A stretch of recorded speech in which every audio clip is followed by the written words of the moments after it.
Saudações alvinegras praianas, é uma opinião autêntica com os episódios históricos. Estou aqui com uma fera que vocês... Cara, eu tô muito orgulhoso porque é um cara que eu sou fã, né? Eu já era fã dele como fã do esporte, né? E hoje eu tô com ele aqui, que é um cara que faz um trabalho brilhante, né? Que eu chamo de metralhadora de notícias, que é um parceiro do canal Opinião Autêntica. E Felipe Camargo, né? A parceria que deu certo. De olho no peixe, opinião autêntica. Consegui fazer o homem vir aqui numa exclusiva, porque ele não tem tempo, cara. Vamos falar a verdade. Felipe Camargo, cara, ele tem rodinha no pé. Ele tá nos 4 cantos do Brasil, atrás do Santos Futebol Clube, atrás de informação de qualidade. Para você, torcedor do Santos, que hoje tem esse privilégio. E a gente vai falar aqui na nossa resenha, no episódio histórico, sobre isso. Porque eu sou de uma geração que para você ter notícia, informação de verdade do Santos, não era mole, não. E hoje essa geração tem um cara que é fundamental e para mim hoje é o principal, tá?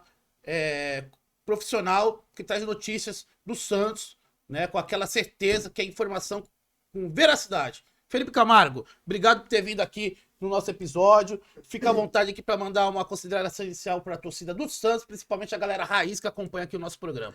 Netinho, primeiro eu queria agradecer todo esse carinho, né, que você tem comigo e não com o meu trabalho, com o nosso trabalho. Eu sempre falo que no De Olho no Peixe a gente não consegue fazer nada sozinho, né?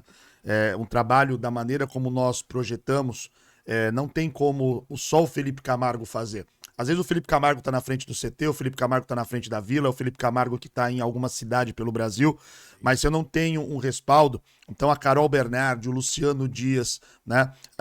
Nós temos colaboradores que fazem o dia a dia do De Olho no Peixe. Eu não vou citar todo mundo que eu vou acabar esquecendo, mas nós temos aí por semana sempre um colaborador que agrega comigo e com a Carol e com o Luciano para fazer com que nós tenhamos um programa informativo e de debate, né? É um prazer poder estar aqui. Obrigado demais pelo convite. A gente já vem ensaiando essa presença aqui faz um bom tempo. Sempre participo de forma remota e com grande prazer. O De Olho no Peixe, ele quer chegar em todos os torcedores do Santos.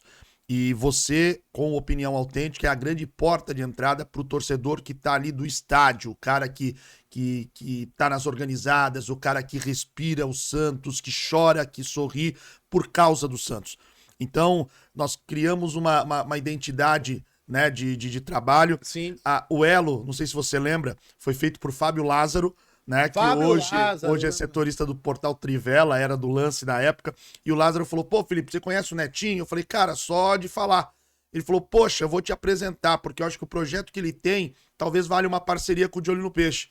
E deu certo, isso a mesmo. Parceria que deu certo, Fábio Lázaro tem um abraço pro meu amigo Fábio Lázaro. Padrinho Fábio Lázaro, que estava em Fortaleza recentemente. É isso. Eu acompanho ele, Há grande quem diga profissional. que na praia lá de Iracema ficou um busto de Fábio Lázaro. Homenagearam o Fábio Lázaro lá em Fortaleza. Eu não duvido, porque esse Fábio Lázaro, olha, mano, o cara da Nó e Pingo d'Água é um grande profissional de comunicação, um grande jornalista, né? Eu conheço o Fábio Lázaro, ele trabalhava no programa chamado Lente Esportiva, lá com o Denis. Isso. E aí ele ia, molequinho novo, eu tava na praça com a molecada lá do nosso bloco de carnaval, e ele passava pra lá pra fazer comunicação, pra lá e pra cá, falei, putz, ainda falei pra um brother meu na época, esse tem uns 15 anos, falei, esse cara aí, ó, ele vai longe, porque o moleque é persistente. Ele passava, parava, falava comigo. E é o nosso padrinho dessa parceria que deu certo. E Fábio Lázaro, hoje, que tem um busto na praia de Iracema, né? O motivo, só Deus sabe, né? Coisa boa. É sempre coisa boa. Coisa boa, né? Coisa boa. Né? Que levou a homenagem. Claro, a gente tem muitos amigos que acabam deixando alguns bustos porque prestam serviços importantes por onde passam. Né? Eu acho que é importante a gente colocar um ponto final nessa história, porque senão vai complicar nosso amigo Fábio Lázaro. Um grande abraço, Fábio Lázaro. Felipão, e essa tua história com o jornalismo? Como começou? Você desde pequeno era fã de futebol, ficava ali narrando, jogando videogame. Tem uma história curiosa por trás desse grande profissional que você é. Conta aqui pro nosso amigo que tá em casa, acompanhando você pelo celular, na TV, de alguma forma, para entender como é que foi essa projeção da sua carreira. A minha infância, ela não é só do videogame, né? Como eu sou ali da década de 1980, Ô, botão. a minha infância também vai do botão. Tinha aqueles jogos do Gulliver, lembra? Que era o Putz, eu tive o bonequinho Gulliver, que tive o mexia a Gulliver. perna. Enfim, tudo isso era motivo pra gente brincar falando de futebol. Pebolim. Pembolim. A molecada de hoje não vai saber, né? O futebol de botão se chamava estrelão. Estrelão. Aquela tábua onde tinha o campo de futebol. O meu goleiro era uma caixinha de fósforo. Isso, pra muita gente. Mas o grande barato, né, Netinho, era que a gente brincava e narrava junto. Eu tinha essa vontade, brincando ali, de narrar e tudo mais. Mas coisa de criança. Aí sim, ia jogar videogame com os amigos, aí se reunia no final de semana. Opa. E era o cara que, na hora que não tava jogando, não era minha vez, que os caras ficavam pedindo pra você narrar. Ô, narra aí, Felipe. E imitando narradores de TV, de rádio. A gente ficava brincando. Não era nenhuma imitação perfeita, mas só pra tirar uma onda. Legal. E claro, isso vai mostrando que você tem ali uma predileção por um tema, que é o futebol. No início da minha adolescência, eu cheguei a fazer peneira no Santos. Não tinha ainda aquele shopping na ponta da praia, né? Aquele grandão ali. Tinha uns 10 campos. Eram vários campos no BNH, fazia parte do BNH. O Santos fazia peneiras ali. E eu fui lá participar, mas pelo meu tamanho, que é o mesmo de hoje, uns 1,78, 1,79, com 13 anos eu já tinha esse tamanho. E era alto para quem tinha 12, 13 anos. Sim. E ali eu fiz uma peneira, passei como goleiro. Fiz 4 treinos. Num eu machuquei o dedo da mão, o outro eu machuquei o joelho. Aí tive uma torção de tornozelo, porque era um garoto cru ali, nunca tinha feito escolinha, nada. Então, você claro. inspirou no Newton, que foi goleiro do Santos, que se machucava toda hora. E aí, claro, eu tinha um tio meu que conhecia um dos preparadores de goleiro da base na época, isso estamos falando de 1995, 96. Sim. E ele falou: olha, o garoto tem um bom tamanho, pode no futuro talvez vingar, mas é muito cru, ele precisa de mais, de uma escola, fazer escolinha, talvez um salão primeiro e tal. E aí eu saí de cena nessa questão do jogo, do futebol em si, decepcionado, lógico, porque achava que ali poderia ter sido meu início de carreira, né? Sim. Mas coisas que a vida vão mostrando. Eu falei, eu gosto de futebol, mas meu negócio então não é jogar bola, meu negócio é falar de futebol. E aí, você já teve esse discernimento naquela época?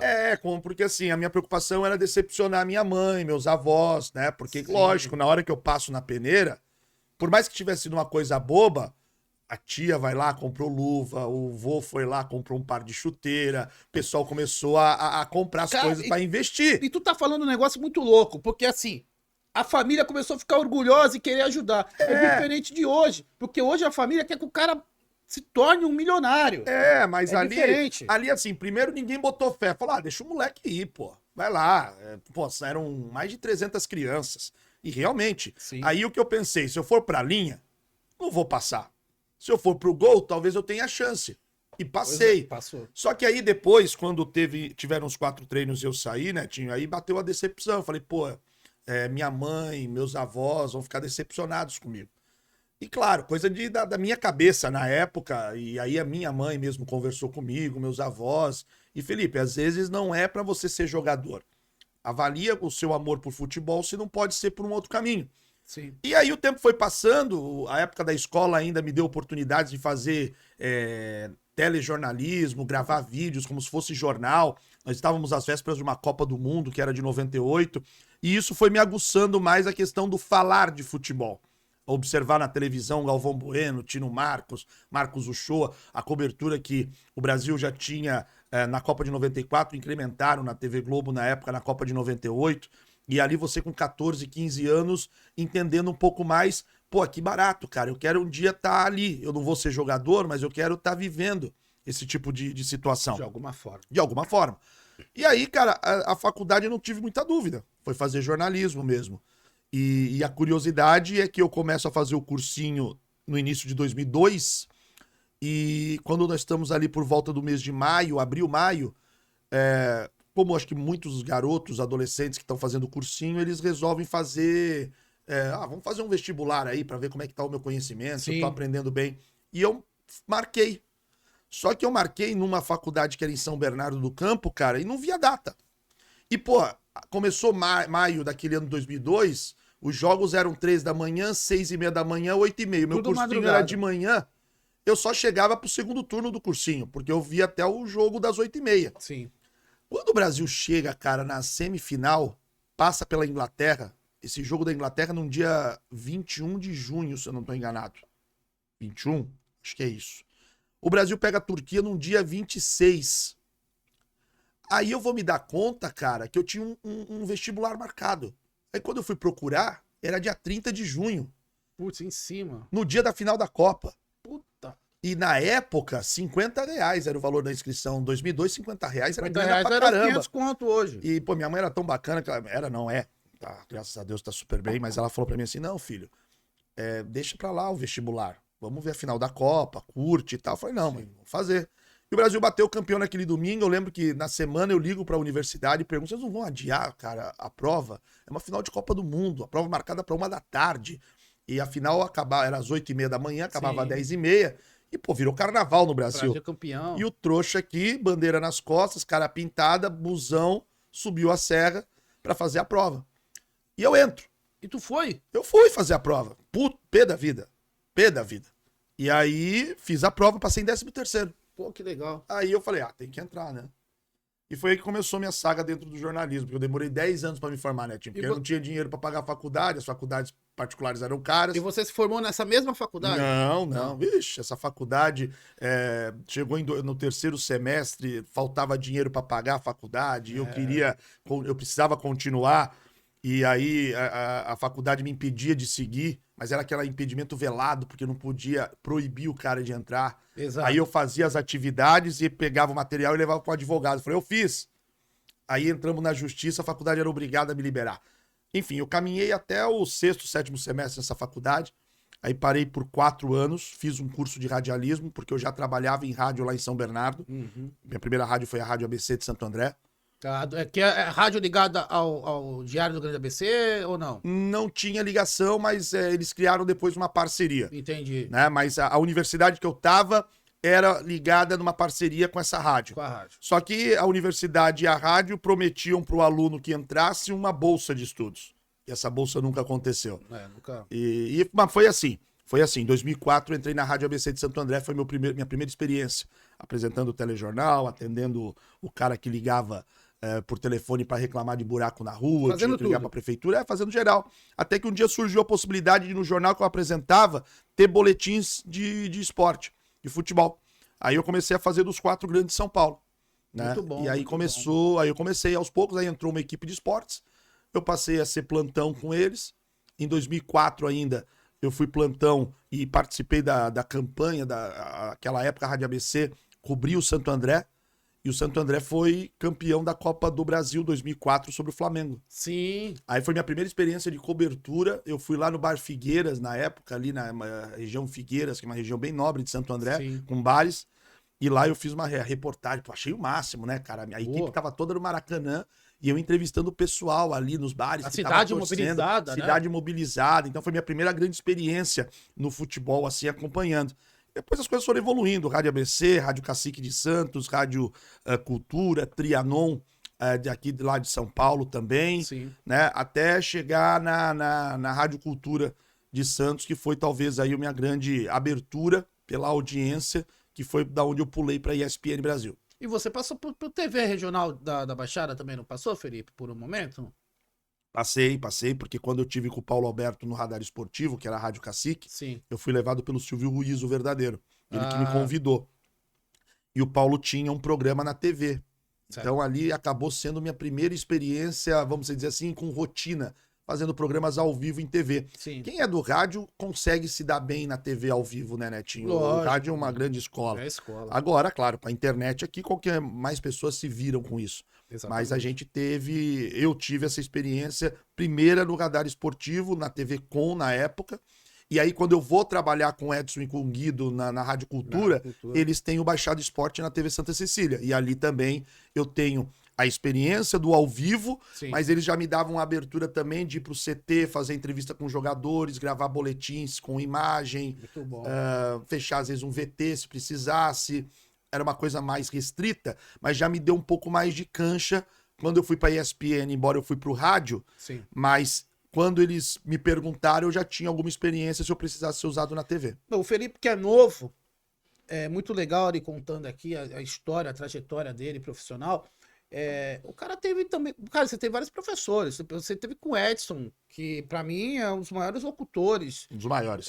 Que eu já vi assim de rádio, né? Isso. Tem ele antes, né? O Osmar, que. Osmar, né? Mas assim, o Edson, pro torcedor do Santos, de uma época que em Santos, era a Rádio Cultura com o Edson, com o Guido e com o Vitor Moran, né? Referências. Luiz Roberto no plantão. Aí você pega a Rádio CBN de Santos, que tinha o Passarinho, tinha o Eduardo Lucas e tinha mais um, que era o Mascalves, que hoje trabalha no Grandes Santos, profissionais também. né? Então, pra gente era isso. E você teve esses professores. Teve também um grande professor na ESPN, que é José Trajano. O Trajano. Eu sou super fã. Trajano também, sou um super fã. O meu período de trabalho com o Trajano foi menor, eu cheguei em 2011, né? Aliás, é até uma curiosidade, né? Justamente pelo tempo que eu demorei para me formar, eu não tinha diploma. E nesse período da primeira década do ano 2000, muito se falava sobre a necessidade. O jornalista pode trabalhar sem ter diploma, mas as grandes empresas, as emissoras, eles exigiam o diploma. Então, eu estava no CT todo dia, que o CT naquela época permitia cobertura diária. Sim. Então, mesmo eu estando nas rádios aqui de Santos, a gente sempre tentava um veículo maior. Lógico. Aí, Rádio Bandeirantes, às vezes abriu um espaço. Vou te indicar, Felipe. Puxa, mas você tá sem diploma, não dá. Jovem Pan, poxa, tá saindo um repórter, vou te indicar. Puxa, não dá porque tá sem diploma. O Eduardo Silva era o bambambam da Globo de Santos, que é a TV Tribuna. Grande Eduardo Silva. Que se tornou meu padrinho, eu falo pra ele isso até hoje. Porque aí, quando tá terminando 2009 para 2010, o Eduardo Silva entra em contato com o Luiz Roberto, que tava na Cultura com o Edson Guido naquela época, Sim. e pergunta sobre a minha situação. Aí o Luiz Roberto me chama, na época não tinha WhatsApp ainda, né? Então me liga, pra falar se, pô, Felipe, a tua situação na faculdade, você vai pegar o diploma ou não vou? Eu falei, cara, agora vai, se Deus quiser, agora no início de 2011 eu pego o meu diploma. Ele falou, pô, então o Eduardo vai te procurar. Eu falei, tá bom. Aí o Eduardo Silva me procura, porque estava iniciando naquele período, início de 2010, o projeto G1 Santos. Era o início da internet aqui em Santos, com a cobertura diária. E aí eu vou conversar com o Edu, lá na sede da TV Tribuna, em São Vicente, e o Edu me explica, Felipe, não é oportunidade em TV. É site e tudo mais, mas é o início, e a gente queria contar com você e tudo mais, para falar de futebol. E eu me encontro com o Edu, acho que 2 ou 3 vezes. Na segunda vez, o Edu chega pra mim e fala assim, Felipe, tu tá sabendo que a ESPN tá precisando de um repórter? Eu falei, Edu, eu tô feliz aqui, pô, se você me der a chance de me abrir as portas aqui da TV Tribuna, que é a Globo de Santos, eu vou estar feliz pra caramba, fica tranquilo. Ele, não, pô, acabei de indicar o William pra lá, que era o William Tavares. O William, grande William. E o William, eu falei, mas o William, então, você indicou o William, você vai mandar lá pra... Como eles vão aceitar outro de Santos? Ele não, porque eles vão virar de Eldorado e ESPN para Estadão e ESPN na rádio. E eles querem um repórter de Santos por causa do Neymar. Falei, pô, Edu, repito, eu tô felizão, porque eu não sabia, ô Netinho, se às vezes o Edu tava fazendo algum teste comigo, pra saber se eu tava realmente amarradão de trabalhar ali. Eu não sei, cara, eu era, muito novato. E ele também numa posição que ele coloca numa a pensar posição dessa maneira. Chefão, eu falava, caramba. Falei, pô, eu quero trabalhar aqui. Tô felizão em receber a oportunidade, mas faz o que você achar melhor. Cara, não dá... Eu vou embora dessa reunião, vou pro CT à tarde, o Conrado Juliette me liga. Falou, pô, você tá bem de padrinho, hein? O Galo, como o Eduardo Silva é conhecido pelo pessoal lá em São Paulo, ligou aqui pra gente, dando você como uma opção. Você tem como mandar um CD seu, na época era CD, né? Com material. A gente precisa de um boletim, uma matéria, alguma entrada ao vivo pra gente poder analisar. Sim. Tá bom. E assim foi, né, Netinho? A partir daí, 2010 para 2011, a ESPN analisou, concorri lá com outros 2 colegas e fui chamado para trabalhar na ESPN, na rádio Eldorado ESPN, que se tornava Estadão ESPN em março. E se tornou uma das grandes referências do rádio esportivo. E, como você já citou, eu passo a conviver com aqueles que eu era fã também. Eu lembro que na reunião com o RH, minha primeira pergunta pro cara do RH, falei, cara, eu não peguei o diploma ainda. Ele falou, não tem problema, você vai pegar, você vai me trazer. Como é que você conheceu a ESPN? Falei, cara, na minha casa, e aí talvez o pessoal que mora em São Vicente vai se identificar, Sim. a gente não tinha TV a cabo net, como tinha o pessoal em Santos. Aqui era a TV Cambraz. E os únicos canais de esportes que a TV Cambraz disponibilizava eram ESPN e ESPN Brasil. Então, pô, eu via na Bandeirantes um bloco de 5 minutos que acontecia por volta das 11h30 da noite, 15 para meia-noite, que era um bloco esportivo na TV Bandeirantes, que era uma chamada da ESPN, falando de NBA, falando de CONCACAF, Campeonato da América do Norte, futebol. E eu falava, caramba, que demais, né, cara? Se eu pudesse ficar o dia todo vendo isso. Verdade. E acabou que o meu trabalho se cruzou aí com as minhas primeiras experiências vendo TV, que era a ESPN. O Felipe, né, você vê que o cronograma da ascensão profissional do Felipe se identifica muito com o Santos. Em 2002 ele falou que o ano cabalístico, o ano que o Santos foi campeão, que a seleção brasileira foi campeã do mundo. É verdade. Né? É um ano que aconteceu de tudo. Aí você vem para 2011, que é essa oportunidade que você tá falando, que o Santos é campeão, tricampeão da Libertadores. Isso tem tudo a ver. E aí eu vou te perguntar, Felipe, canal de Olho no Peixe. Como que surgiu esse canal, que é a comunicação oficial com o torcedor do clube, né? Assim, de profissionais, que no caso você, o Panda, a Carol e outras pessoas que somam, né? Que eu digo que é uma comunicação profissional e oficial, porque a gente vê muitas, assim, comunicações na internet que é caça-like. O de Olho no Peixe não é caça-like, é compromisso com a informação. E eu acho que isso é muito bom. Eu venho de uma geração que para você ouvir falar do Santos, mesmo em Santos, era difícil. E o pessoal de São Paulo, que participa aqui, e eu pertenço à torcida jovem do Santos, que é em São Paulo, tem muitos amigos que já me relataram que só tinha o Calil e mais um. Não tinha, cara, era 2 minutos na rádio. Até o Calil mesmo participou aqui, já disse. Então o torcedor do Santos ele não tinha informação. Não passava jogo na TV. Era 1 minuto correndo. O Santos ganhava de 4-1 do Fluminense no Rio, nem no Globo Esporte passava. E aí, hoje em dia, a gente tem a internet. E aí, graças a Deus, a gente tem o canal de Olho no Peixe, que todo dia dá informação pro torcedor. Então, hoje o torcedor ele tem muito mais acesso à informação. Ele tá muito mais informado. E como é que começou o canal de Olho no Peixe, Felipe? Então, Netinho, a minha passagem pela ESPN durou um pouco mais de 6 anos. Eu saio da ESPN em 2017. Sim. E nesse período, logo que eu saio da ESPN, é muito curioso, no dia que eu saio da ESPN, praticamente, 1 ou 2 dias depois, o Santos faz umas quartas de final no Pacaembu com a Ponte Preta e perde nos pênaltis. Mas naquele dia, alguns personagens da política do Santos me convidaram para tomar um café. Eu nunca me envolvi com política. Sim. Mas eu tava livre no mercado, cara. Naquele momento eu tinha deixado de ser um repórter da ESPN. Lógico. E tava solto. E, óbvio, como qualquer profissional, em busca de talvez uma nova oportunidade. Não sabia como. Sim. Naquele momento, José Carlos Pérez me chama para tomar um café. No mesmo dia, no Pacaembu, eu encontro o Nabil Casnadar. Sim. E o agora saudoso Modesto Roma Júnior era o presidente.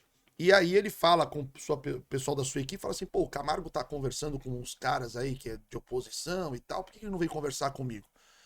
E aí fui conversar com o Modesto, mas também para tomar um café. Sim. E naquele momento o Modesto me convida para coordenar a parte de conteúdo da Santos TV. Mas era a reta final da gestão dele. Eu tenho a experiência que eu me orgulho muito de ter vestido literalmente a camisa do Santos. Sim. Por 6 meses, coordenado ali, ou contribuído, né? Porque estar do outro lado da bancada que eu falo não é uma tarefa das mais fáceis. Eu sempre fui um cara de rua e ali eu precisei ficar meio que fechado por 6 meses, mas foi uma experiência muito bacana. Sofrível pra mim também, porque muita gente me olhava torto dentro do clube, achando que eu tava lá pra ficar passando informação pros outros.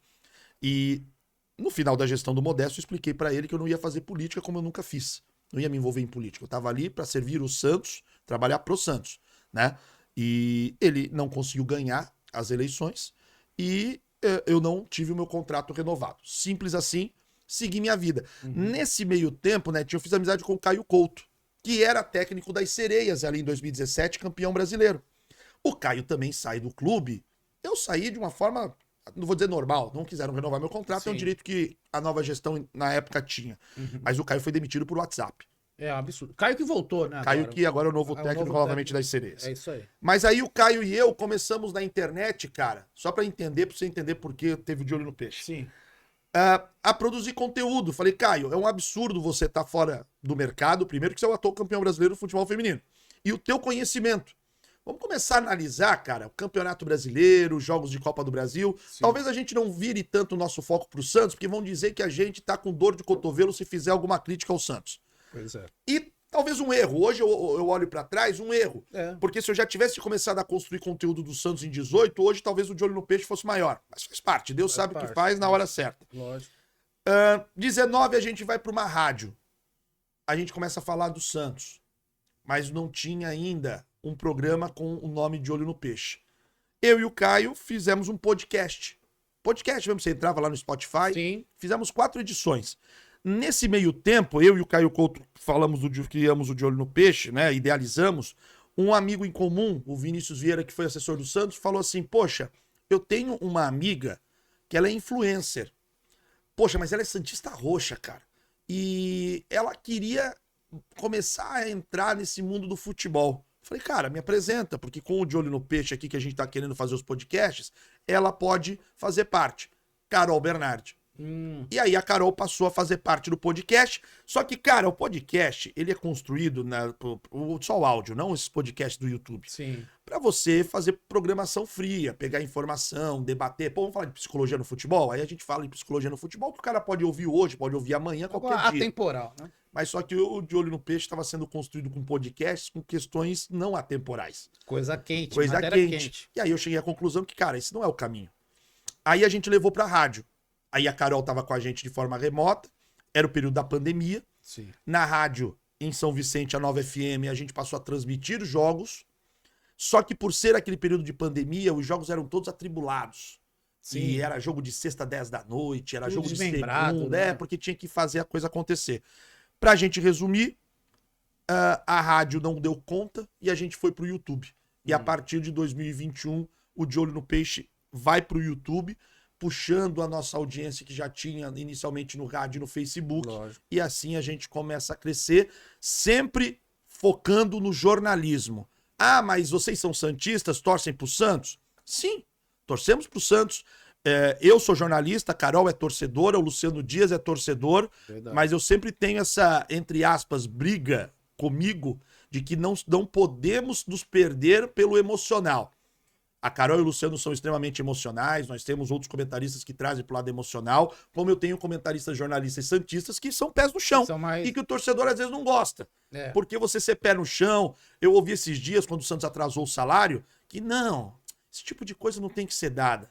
Falei, por quê? Porque isso prejudica o clube. Eu falei, calma aí. Fazer jornalismo é você informar comprometimento com o que a sociedade tem que saber. Lógico. O que o torcedor tem que saber. Eu torcer pro Santos não significa que eu tenho que achar que o que o Santos faz tudo é certo ou não criticar algo porque posso gerar problemas ao Santos. Sim. Isso não é culpa minha. Não, quem prejudica o clube é quem não pagou o salário. Exatamente. Não que tá dando a notícia que o salário não foi pago, gente. Pelo amor de Deus, né? Então esse é o nosso compromisso, né, Tinho? Talvez a minha experiência no jornalismo, a credibilidade que você constrói, sim, de nunca ter se envolvido, e você mesmo como santista e jornalista, você sabe que o Santos, infelizmente, ainda é um clube extremamente recheado de politicagem. Demais. E isso faz um mal danado pro Santos. Um mal danado. Todas as últimas gestões que passaram, nós tivemos problemas de politicagem e isso afeta. O rebaixamento do Santos, ele é de incompetência de Andrés Rueda, ele é de incompetência daqueles todos que estiveram dentro das 4 linhas, fora delas, sim, mas eu não tenho dúvida em afirmar que é de uma incompetência da politicagem que vem desde lá do início, do final da década de 1990 até os tempos atuais que culminou no rebaixamento em 23. Eu concordo com você porque por várias vezes o clube fica em segundo plano, né? E os interesses pessoais em primeiro plano. A gente vê isso, assim, na caruda. A gente tá no dia a dia e você vê. E aí, quando você fala de compromisso com a informação, Felipe Camargo, jornalismo, a gente percebe que, assim, hoje a gente vive num mundo que a internet é livre. Quem quiser liga lá o telefone e sai falando. E vocês, né, o canal De Olho no Peixe tem essa responsabilidade. Sim. E essa responsabilidade que eu digo é levar a informação, sabe, por veracidade. Felipe Camargo, ele tá no CT, ele tá em Urbano Caldeira, Às vezes ele passa ali e vê a gente tomando o suco da confusão, ele fica com uma sede dobrada. Aí ele vai atrás da informação, tá trabalhando, sobe no prédio lateral da vila pra ver se estão montando né, a estrutura da partida do rei. Aí o rei não tinha morrido. Aí você vai pra São Paulo, você tá no Maranhão, você tá no exterior.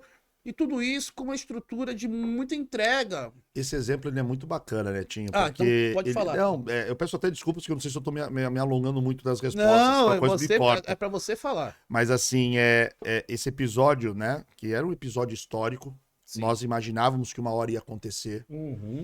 Quem tá de fora no jornalismo talvez não tenha essa ideia. Tem gente que... Às vezes eu converso em casa, minha mãe fala pra mim assim, pô, isso daí Imagina, Felipe, que absurdo, vocês estão urubuzando a pessoa. Falei, mãe, não é. Quem trabalha, por exemplo, em site ou jornal, é o tal do obituário. É. Então, assim, por exemplo, vou dar um exemplo atual. O Papa Francisco, ele tá com mais de 80. Sim. Ele já tem andado mais, às vezes, de cadeira de roda de algumas locomoções. Sim. A idade vai chegando para ele. Verdade. É óbvio que a imprensa já começa a ter o material todo pronto do Sim. Papa e deixa ali guardado, com o histórico do Papa, com tudo que ele construiu dentro do trabalho dele como pontífice. Porque se acontecer de amanhã, acorde e vem, infelizmente, a notícia da morte, jornalisticamente você precisa ter o conteúdo, cara. Tem que estar preparado. Tem que estar preparado. Aí o lead, né, que a gente fala, que é a primeira manchete, o primeiro parágrafo do texto jornalístico, que é onde você dá as principais informações, né, pro seu leitor. Uhum. Ali você, claro, ali na hora você vai digitar, né, morreu neste dia, tal, pontífice, pelo amor de Deus, que ele tenha muitos anos de vida. Lógico. Mas foi assim com o Silvio Santos, foi assim com outras grandes personalidades, né, e com o rei do futebol não era diferente. Só que aí que vem a questão de você estar apurando, de você estar conversando, no caso ali, a gente entra na segunda quinzena de dezembro, com a Copa do Mundo do Catar em andamento, e com as homenagens que já começam a acontecer por parte da FIFA ao Pelé, a gente já começa a perceber que a situação dele já não era reversível. E aí a gente começa a conversar com pessoas do Santos, pessoas da família, pessoas ligadas à família, e sempre tendo um cuidado, Netinho, porque a gente não tem o direito de anunciar a morte de ninguém ou querer dar furo de reportagem de morte. Não cabe a nós. Não tá, é a ética no jornalismo. E aí a gente tem que ter talvez a sensibilidade de entender o que está se passando e escolher as palavras de como você passa. Eu não vou perder o meu foco com a informação. Eu não vou perder o que eu tenho que dar ao meu público, que é, olha, recebi uma foto, e foi isso mesmo que aconteceu, o Carol Bernardi faz aniversário dia 24 de dezembro. Sim. No dia 22 de dezembro, nós estamos terminando um programa do De Olho no Peixe, 7 horas da noite, eu recebo uma foto aérea da vila com uma construção, um suporte que é montado. Sim. Pô, Netinho, hoje na internet todo mundo faz qualquer tipo de montagem e pode te induzir. Lógico. Eu fiquei com uma sensação de que, tá acontecendo realmente alguma coisa. Eu saí da minha casa, 7 e pouco da noite, fui à Vila Belmiro e me dou conta que tem caminhões com suportes ali em volta da vila. Em volta da vila. Isso era uma sexta-feira à noite. Antivéspera de Natal. Aí, o tal do prédio, que às vezes eu conheço algumas pessoas ali e eu consegui chegar num dos últimos andares e consegui ter imagem do gramado, e fiz a imagem do gramado. Realmente, aquela imagem que tinham tirado a foto era uma imagem verdadeira. Era verdadeira. E a partir dali, eu começo a construir uma narrativa de informação, de jornalística, de que o Santos está construindo uma estrutura na vila. Sim. Para algum evento que pode ser grandioso. Netinho, tu acha que se fosse você que é jornalista, você acha que a gente na hora não ia associar que poderia ser o velório do Pelé? Lógico. Claro que sim. Mas qual o direito que eu tenho de chegar e abrir uma câmera, mesmo que eu não esteja numa TV de grande porte, ou uma rádio, que seja o canal de Olho no Peixe, mas eu não tenho o direito de chegar e falar assim, o Santos está montando a estrutura pro velório do Pelé. E sem um comunicado oficial. Sem nada oficial, cara. Eu acho que é um desrespeito, não cabe fazer Muita gente fez isso, viu, Felipe? Eu não concordo. Eu também não. E aí, óbvio, aí vou no dia seguinte, Netinho, continua a construir estrutura. O Santos, para dar uma despistada, diz que aí pegam uma declaração do Neymar, dizendo que ia ter um evento, que o Neymar ia ser homenageado com uma parceira de cerveja e tudo mais. Eu lembro desse papo furado. Mas, na verdade, era o quê? E ali era informação que depois você tem mais detalhes. A família já tinha informação por parte dos médicos que a situação do Pelé era irreversível. Sim. E que era uma questão mesmo de dias, né? Da partida do rei. E que a família autorizou o Santos a iniciar a montagem de uma estrutura para que, na hora que a coisa acontecer, ninguém sabia quando. Sim. Poderia ter sido no Natal, poderia ter sido no próprio Ano Novo, acabou sendo no dia 29 de dezembro. E naquele momento, quando se oficializa realmente a morte do rei, chegaram à conclusão todos os envolvidos, porque, cara, é a morte do maior personagem do moderno, exato, da era moderna. Era moderna. Então, só que era um ano que você tinha uma virada de ano, que o primeiro dia do ano tinha uma posse presidencial. Também. Então, aí o que se conversaram, né? As partes, os políticos precisavam participar, queriam participar, tinha o ex-presidente, o atual presidente, quem iria. O Santos precisava se preparar em relação a isso, já que ia acontecer na Vila Belmiro. Então, o clube tentou se preparar da melhor forma possível e nós, jornalisticamente, fizemos talvez uma das maiores coberturas das nossas vidas. Verdade. Isso eu falei para todo mundo, seja o mais velho ou o mais novo, Netinho. Porque nós estávamos presenciando uma página da história. Né? Que daqui a alguns anos alguém vai falar para mim assim, pô, Felipe, Pelé, caramba, Pelé. Eu tive no velório do Pelé. Eu acompanhei o funeral do Pelé. Que veio de gente de fora do Brasil. Eu trabalhei pro De Olho no Peixe, pra 105 FM, pra uma TV de Angola e pra Rádio Guaíba de Porto Alegre. Porto Alegre. Fora os outros, vários colegas trabalhando para várias emissoras do mundo inteiro, né, Tim? Mundo inteiro. Mundo inteiro. Então, assim, foi uma cobertura especial, a mais importante que eu posso dizer na minha vida, talvez, até mais do que qualquer evento de Copa do Mundo, de Olimpíada, né? Porque, pelo que o Pelé representava, foi uma alma de fôlego que a gente diz. Né? Nós ficamos 2 dias ali na vila, acompanhando e cobrindo o velório do rei até o funeral, né, no dia 4 de janeiro de 2023. E um dia de muito calor, né? Muito. O velório do rei, não foi muito. Brincadeira, um calor. E não parava, a fila, a cidade de Santos abraçou, o mundo abraçou a partida do rei, que deixou um legado gigante aí, o nosso eterno rei Pelé. Felipão, eu quero te agradecer, cara. É uma resenha que se deixar aqui, a gente vai longe. E eu falo bastante, então vai indo. Ótimo que eu falo de menos também, eu falo um pouco menos, porque eu também falo. Aí eu deixo a galera falar. Eu quero parabenizar você. Tá, agradecer pela parceria com o nosso canal, o Opinião Autêntica. Logo estaremos de volta aí nos ao vivos. E dizer que continue com o que você venha fazendo. Em nome do torcedor do Santos, do Cimento, que você abriu aqui falando, pô, Netinho, é legal que a Opinião Autêntica, ele estende aquele torcedor que tá no dia a dia do estádio. Eu quero agradecer em nome de toda essa galera, o que vocês fazem em relação à informação pro torcedor do Santos. Porque isso é muito importante. Né? Quando eu digo que eu tava lá aquele dia na Vila Belmiro, que você subiu lá no prédio para testemunhar toda aquela estrutura montada para a partida do rei, e na hora a gente não tinha certeza se era isso. Eu sei do teu trabalho, do teu empenho, da tua responsabilidade. Eu sei que nesse curto período aqui no nosso episódio histórico contigo, deu para entender toda essa tua trajetória e que uma coisa se resume. Determinação. Você é um profissional determinado e compromissado com a informação. E a torcida santista gosta demais do trabalho de Olho no Peixe. Pô, sucesso, irmão. Obrigado. Tamo junto sempre. Tamo junto sempre. Pra mim, eu ouço sempre com muito carinho esses elogios. Eu brinco que, engraçado, né? Eu tive na ESPN, que é uma emissora nacional.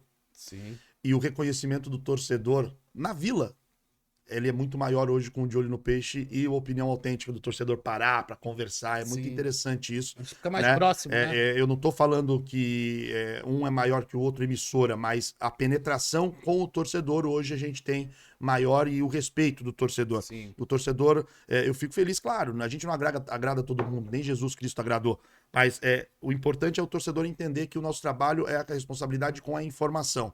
Em sempre passar a verdade. A gente não liga em não ser o primeiro a dar a informação, mas a gente quer dar a informação que esteja correta, levar a informação com verdade ao torcedor. E, enquanto nós tivermos fôlego para estar em loco em todos os jogos, que tem sido uma marca do De Olho no Peixe, a gente segue e sempre em busca de parceiros para poder fazer isso acontecer. É isso aí. E o papo tá tão bom que eu esqueci de chamar aqui a molecada, Vamos lá. Lucas. Não tá faltando aí a Biazinha? Tem a molecada aí no ar aí chamando para uma pergunta para você, Felipe.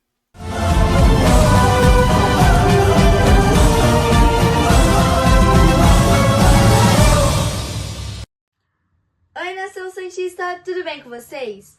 Hoje vim fazer mais uma pergunta aqui nos episódios históricos do canal Opinião Autêntica. E é um prazer estar com vocês, Felipe Camargo e Netinho. Felipe, quando criança você já queria ser jornalista para acompanhar o Peixão? Conta um pouco da sua trajetória profissional. E olha, me aguarde, porque quando eu crescer quero ser jornalista. Será que eu levo jeito? Espero que vocês tenham gostado. Até o próximo episódio. Beijo!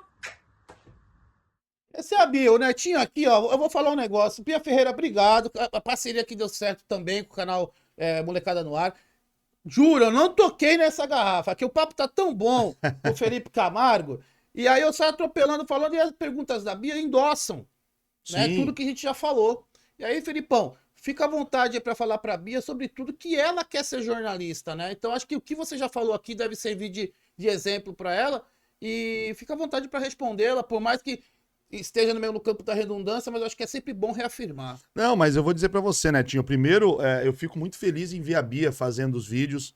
A gente acompanha a Bia. Tá crescendo, Tá né? crescendo e evoluindo também. Evoluindo. Né? E com a ajuda dos papais dela, que estão ali sempre, né? Do Verdade. irmãozinho que tá ali nos jogos O sempre Guga, com ela. é. Mas assim, Bia, pô, primeiro é um prazer que você faça aí essa pergunta. E a gente tem, eu pelo menos, Netinho, eu tenho essa preocupação também sobre ser, não um espelho para ninguém, mas de saber que tem outras pessoas que querem, às vezes, fazer o que você faz. Exato. E a gente tem que ter essa preocupação de deixar alguns exemplos ou deixar um caminho, na verdade, né? Eu sempre falo que para ser jornalista, você precisa gostar do que você faz. Porque o jornalismo, ele não é uma profissão que vai encher o seu bolso de dinheiro. É verdade. As pessoas, muitas vezes, elas vão fazer o jornalismo na faculdade porque vem o apresentador do Jornal Nacional, porque vê o repórter na TV Globo, e ela acredita que ali vai ser ela também. E não necessariamente. Né? Você hoje você tem não só as TVs abertas, você tem as TVs fechadas, você tem hoje os streamings, você tem os canais de YouTube que contratam também, né? E que podem pagar salários, né? Mas o mais importante é fazer o que você gosta. Quando eu era pequeno, se eu pensava em ser jornalista para cobrir o Santos, especificamente o Santos não, né? Mas fazer jornalismo. Como eu falei, né?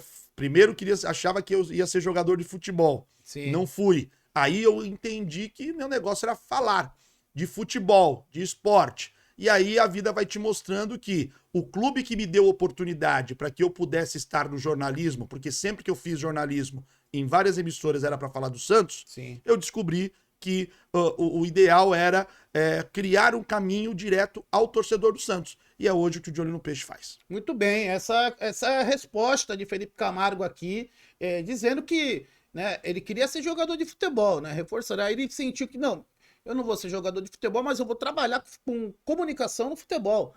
E isso que a Biazinha hoje faz, né, Felipe? A gente tinha que brincar ali naquele mundo estranho dos anos 90, com jogo de botão, né? Aí ficar narrando, aquela brincadeira. Ou a Bia, ela já vem de uma geração que já tem uma estrutura. É uma nova geração, digital, né, para auxiliá-la, né? A Maria Eduarda, minha filha, tem 6 anos, então ela fica ali, ela liga agora o celular, ela põe para gravar e ela começa a conversar. Que era algo que no jornalismo era uma das coisas nas aulas que você tinha que ter desenvoltura com a câmera, mas na sua casa você não tinha câmera, no máximo um espelho para você falar e se ver. Então, a sua pequena, a minha pequena, as pequenas por aí, os meninos por aí, hoje tem o celular como um computador, como um caminho. Então, essa desenvoltura com a comunicação, ela vem de muito mais cedo. E a Bia é a prova viva de que vai chegar ali com 15, 16 anos, ela vai ter uma condição muito melhor e vai estar muito mais pronta para fazer qualquer conteúdo ao vivo do que qualquer um de nós, quando tínhamos, às vezes, 20, 25 anos, que estava saindo da faculdade ainda. Hoje a Bia, ela, com a idade que ela tem, acho que a Biazinha tem 11, ela já tem o contato com a câmera, com a produção, que a gente só viria ter na faculdade. É isso. É né? isso. Só viria a aprender na faculdade. É isso. Né? Aquelas máquinas Pentax, lembra? Puta, É, doideira, então, né? então, você fez no curso de jornalismo, a gente fazia curso de fotografia, É. botava filme, e aí você ia pra rua pra tirar foto, aí você ia depois pra poder aprender a revelar a foto. Exato. Lembrando, isso aconteceu nesse milênio, tá? A gente não tá falando da... Netinho, nós estamos em 2024.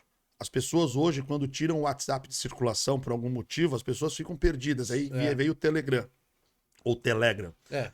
Mas assim, as pessoas elas não sabem hoje, por exemplo, viver mais sim esses tipos de aplicativo. Não. Nós estamos falando de algo que veio há 10 anos, de 2012 para 2013 é que surgiu o WhatsApp. Sim. Então recente. assim, é recente demais. Até 2011, eu lembro que se você tiver curiosidade, eu não sei se você vai limpando sua rede de e-mails. O meu tem mais de 30 mil e-mails Não, lá. eu não limpo. Eu não limpo. Aí, esses dias eu tava com insônia, eu resolvi inverter. Em vez de pegar os e-mails do final, né, que são os últimos que chegam, eu inverti. Caiu lá para 2004, quando eu abri meu e-mail. Cara, a gente conversava por direct do Twitter em 2009. Não, era completamente diferente. Por e-mail, por SMS, quer dizer, a gente se virava. Só que as coisas vão evoluindo, como as gerações vão evoluir também. Igual tem uns rintintim aí do bate-papo do UOL, que eu, né? Sala do UOL, não? Deixa eu ficar quieto aqui, porque tá no momento kids, né? Não posso apelar. Entendi. Bia, todo mundo siga lá, Molecada no Ar, que tem conteúdo fenomenal, brilhante, fantástico pra você, tá? Felipão, obrigado, até a próxima. Eu que agradeço. Mais uma vez. A parceria de Olho no Peixe, Opinião Autêntica, a parceria que sempre dá certo. É isso. A metralhadora de notícias aqui que eu apelidei com muito orgulho, que é um cara que eu sou fã, falou muito sobre a sua trajetória, com a participação da Bia Ferreira, que também do canal Molecada no Ar, que é a parceria, né? O Santidade do Futuro. É isso que a gente pensa muito, que a molecada seja tratada bem, seja olhada, porque esse é o futuro do Santos, né, Felipe? O maior patrimônio do clube de futebol é a torcida. Então, acho que o papel que a Bia desenvolve, a nossa responsabilidade como comunicador com as crianças também, a gente tem que sempre estar ligado, porque faz a diferença. Sem dúvida. Felipe Camargo, obrigado. Até a próxima, Massa Santista, torcedor do Santos. E esse é mais um episódio histórico para você. Valeu, até sempre.